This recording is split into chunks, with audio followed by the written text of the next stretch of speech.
xam-xam la ak xarañ ak pexe ñett yi su amee secteur yi du taxaw problème du am quand la vision est claire et loolu même le régime actuel daf ko wax. yomb na nga nekk opposition naan su ma faloo naa def nangam loolu moo gën a yomb homme politique bu nekk mën na ko def mën na sax digge ne man su ma faloo sax naa def ay ascenseurs yoo xam ne danañ yóbbu ba kaw asamaan ngir di féexlu foofu tàngaay loolu wax ko yomb na waaye cooli mooy na nga koy defee. ndax mën nga ko def as-tu les moyens as-tu réfléchi la faisabilité de ce que tu dis quels sont les moyens matériels logistiques humains financiers yoo xam ne soo ko amee mooy mën a tax nga am nangam quelle est la durée quel est le temps bi nga espérer def nangam c'est que lii ñun fii nous sommes pas exigeants envers nos politiques malheureusement sénégalais dañuy folli rek folli lañu mën. mënuñu fal. mais réalité pouvoir moom wax dëgg yàlla si quelqu'un qui sait où il va comment y aller avec qui y aller wax dëgg yàlla kooku réalité pouvoir. vous avez été déçu par rapport ak nu ñuy doxalee ci wàllum réew mi.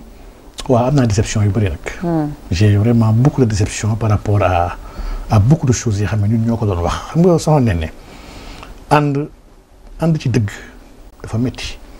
et Sénégal fii daf fi xaw a tumuraanke. Sénégal néew na ñuy ànd ci principe dañuy ànd ci nit. nee naa la fan yii weesu rek man gis naa nit yi xam ne ñu ngi toog di soutenir des choses yoo xam ne ñoom il y a 2 ans. dañ ko doon ŋaññ ne loolu du yoon. waaye bii pas si ñoom la dal moo tax ñu koy layal maanaam parparloo moo baaxul ci dara nit dama gëm ni même si ça t'arrange pas yow. waxal sa bopp dëgg. même sa bokkoon na ci jikko yu mu wax ne mooy jikko julit mu ne al insaafu min nafsik mooy nga bañ a faral sa bopp.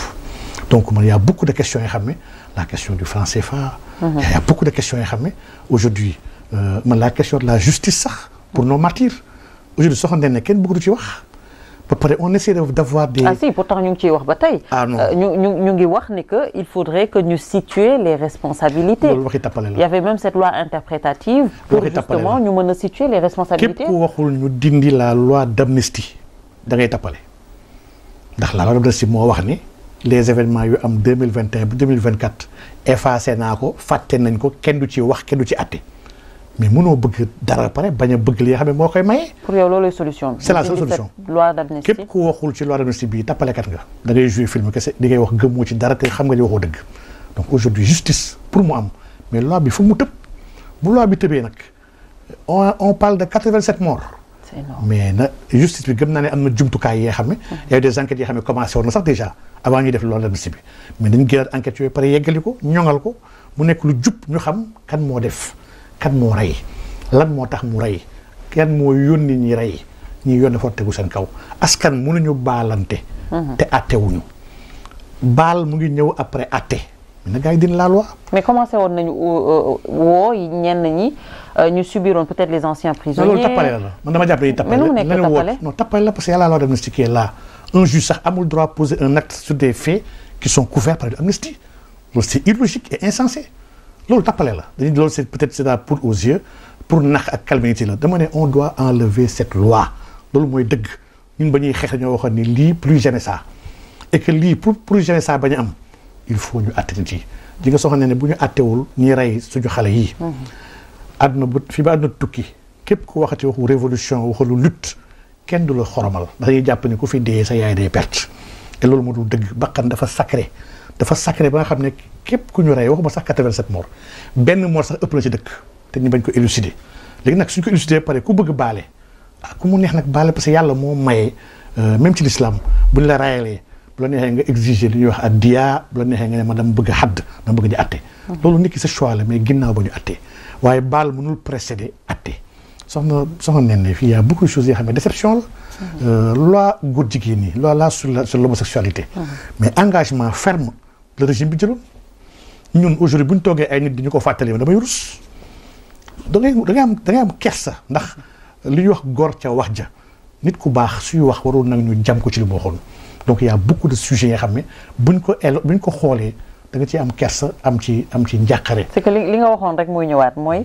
dafa am loo xamante ne peut-être dañ ko wax xamuñu comment ça allait se passer wala mu nekk ay promesses de campagne mais man gëwuma ni que waxu góor jigéen ñi wala encore cette loi d'amnistie ay promesses de campagne rek la woon parce que soo déggee quand même état ñoom ñi nekk ci nguur gi taxaw di wax nu ñu amee envie que justice soit faite, justice soit rendue, parce que ñi ci gën a bëri peut-être ci ñoom ñoo ñàkk seen bakkan.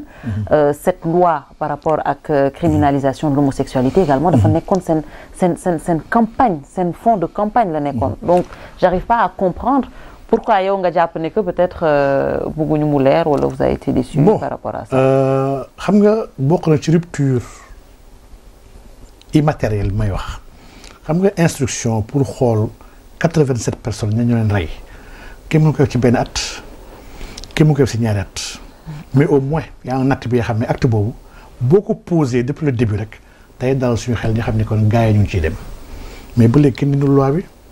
après 18 mois est-ce que amul ay préalable yoo xamante ne peut-être ça peut être compliqué suñ ko dindee carrément parce que man je me dis su simple woon pour ñu dindi ko donc duñ doon wax waxu loi interprétative. c'est très simple soxna Aïcha. c'est très simple bu gars yi méttil lu yàlla yombal vraiment méttiwul ay nit ñoo toog entre ñoom dis nañu jël loi ndax dëkk bi nag y a beaucoup de choses man soxna ne man damay taxaw di xalaataat 2024 di fi xew yëpp.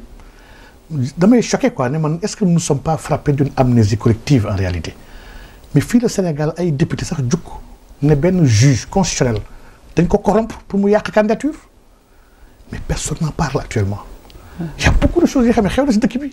maanaam dëkk bi dama ne man ñun vraiment man daal jàpp naa ni y a des actes forts qu'il faut poser man dama gëm la force et la puissance de l'État dama ko gëm. dama gëm nag un État doit être flexible. ci am yërmande ci askanam waaye tamit très rigoureux ci def dëgg ak def yoon rey pour man dafa fort bu tax yàlla subhanahu wa taala ci alquran nee na man maa ñoŋal bakkan doomu aadama ku rey leen ko an nafs bi nafsi wal aynu bil ayni wal uznu bil uzni yàlla dafa andi le talion dañu maa ngi ko proposer parce que bugguma ñi rey doomu aadama dëkk bi dañ fi reyoon jamono Abdou Diouf rey fi jamono Senghor rey jamono Ablaye Wade boobu ba léegi nit yëpp gëm ni politique ku ci dee da nga ñàkk. on n'a jamais situé ñun ñoo doon def la rupture nag loolu mooy rupture si lay woowee les ruptures immatérielles. yi sama sëriñ Mor Touré chaque fois daf koy fàttali mais ces ruptures là sont très importantes. pour ñu mën a xam ne kat lii woon ni dafa mel ni woon ni na ndax même bu dee jolleegul waaye ils ont posé les premiers actes. man j'attends pas. ñu taxaw tey defar immeuble 20 étages xaaruma ko. mais j'attends tey ñu commencé gas fondation ma xam ne immeuble dina am incha allah loolu dafay dal sama xel. waaye aujourd'hui yu bëri ñuy def vraiment doy na waar daal dëkk bi soxla na ñaan. En tout cas cette loi également sur l'homosexualité peut-être aussi dinañ ci waxati ci mais c'est quand même une loi qu'on doit encadrer. ça man loolu laa gëm. mais encore que ñu commencé waxtaan sax defar ci ay commission man dama gëm ni on doit l'encadrer. on doit pas exposer les gens comme ça. ñi leen di tuumaal parce que dafa yomb trop. on doit pas tamit atte kenn ci loolu sans autant avoir pris toutes les précautions. on doit même pas sax jàpp ay nit yu ñuy woowee loolu. yóbbu leen dans les prisons là di bokk ay néeg ak yeneen gars yi donc il y a beaucoup de choses yoo xam ne qu'il faut faire mais il faut en discuter une administration quand elle communique dafay dissiper yenn malentendus bu assemblée taxawoon woo nit yi leen kat ñun kat mbiru assemblée góor jigéen bi dugal nañ ko ñu ngi koy xool on va voir les parties prenantes oustaz yi sëñ daara yi soxna jigéen yi njaboot yi ONG yi yëpp ñu leen commencé ànd leen seen xalaat parce que ciy dem loolu day tax débat boobu sax kenn ko posé ci. daf ñuy dimbali ci espace public bi. y a des débats yu bëri yu gars yi ressassé su amoon une bonne communication de l'État vraiment. on va pas perdre du temps. c'est comme la question de la dette et beaucoup de choses yoo xam ne. mais warul woon sax nekk des débats pendant des mois. et loolu c'est la faute de l'État. c'est l'État qui n'a pas fait preuve de responsabilité ak assez de transparence pour mën a siffler la fin du jeu ne lii jeex na dañuy def nangam fii lañ jëm nit yëpp xam ne fii lañ jëm tu sais même dans les marchés. rappelle ñun les marchés financiers les cours des actions et des titres mais ils sont très frileux à toute information leen concernée. Chaque fois qu'une information sort directement les cours sont manipulés. bañ na ko transparence boobu moo tax yéen ñi duñ ko nëbb il faut que ñuy wane la cap pour mën a dalal les investisseurs pour que le marché continue doxee état noonu la war a doxee état y a des choses yoo xam ne mënu cee noppi. il faut mu teel a annoncer les couleurs woon ñëpp leen dal leen fii lañ jëm. comme ça kenn du xam kenn du jooy. kenn du nekk di porter ay faux combats yoo xam ne day yéexal réew mi te day yee fitna. indi saa dafa waxoon ne fitna mu ngi nelaw yàlla rëbb na koy yee donc ku mën a leeral bañ a leeral kooku moo yee fitna donc te fitna baaxul ci réew. mais justement suñu beneen point bi c'est par rapport à 2026 fan nañu nar a dem comment ça va être 2026 parce que y a des économistes qui soutiennent que dafa am ku ñu invité woon plateau mu ne 2025 allait être très dur bi mu ñëwaatee ne 2026 dina gën a metti encore que 2025 on a parlé de cette histoire de dette cachée yow soutenir woon nga ne qu'on peut pas parler de dette cachée ñu gis FMI seen position par rapport à cette dette mais qu'est-ce qu'il faut parce qu'il faut qu'on trouve des solutions